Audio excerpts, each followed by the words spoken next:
એક ગામમાં એક વ્યાપારી રહેતો હતો. એની એક ખૂબસૂરત દીકરી હતી. વ્યાપારી પર બહુ દેવું હતું અને જે વ્યક્તિ પાસે એને વ્યાજે રૂપિયા લીધા હતા એ બહુ ચતુર અને નીચ વ્યક્તિ હતો. જ્યારે વેપારી દેવું ચૂકવવામાં મોડું થયું તો આખા ગામના લોકોને ભેગા કરીને એ વ્યાપારીના ઘરે ગયો અને વ્યાપારીને કીધું, મારું દેવું ચૂકતે કરી દે. જો તારાથી મારું દેવું ના ભરાય તો તારી દીકરીના લગ્ન મારા જોડે કરી દે.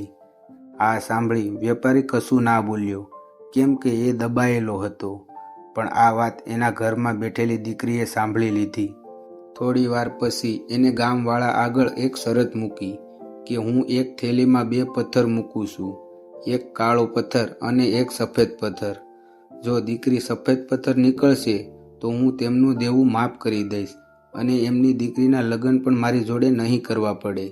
પણ જો કાળો પથ્થર નીકળશે તો દેવું તો માફ થઈ જશે, પણ એની દીકરીના લગ્ન મારી જોડે કરવા પડશે. વ્યાપારીની દીકરીએ આ શરત માની લીધી અને ગામવાળા પણ સહમત થઈ ગયા. તો પેલા વ્યક્તિએ ચાલાકીથી થેલીમાં 2 પથ્થર નાખી દીધા. આ પેલી વ્યાપારીની દીકરી જોઈ ગઈ હતી.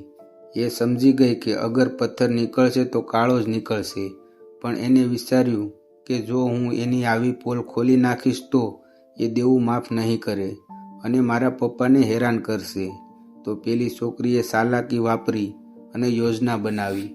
જ્યારે એને પથ્થર નીકળવાનું કીધું તો એને થેલીમાંથી એક પથ્થર જાણી જોઈને નીચે પાડી દીધો અને એ પથ્થર બીજા પથ્થરો સાથે જઈને ભેગો થઈ ગયો. ગામવાળા કહે કે અરે હવે કેવી રીતે ખબર પડશે કે કયો પથ્થર કાઢેલો?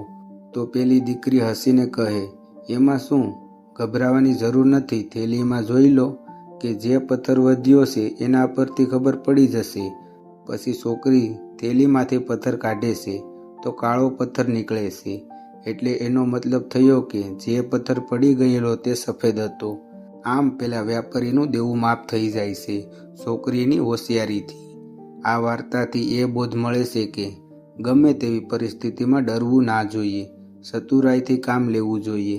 જે લોકો આપણી મજબૂરીનો ફાયદો ઉઠાવવા માંગે છે, એ આપણને ફસાવવા માંગે છે, એને જ એની ચાલમાં ફસાવવાનો સારી યુક્તિ હોઈ શકે છે. ચૂપચાપ પોતાની બુદ્ધિનો અને સમજદારીનો ઉપયોગ કરીને કોઈ પણ કઠિનથી કઠિન પરિસ્થિતિમાંથી બહાર નીકળી શકો છો.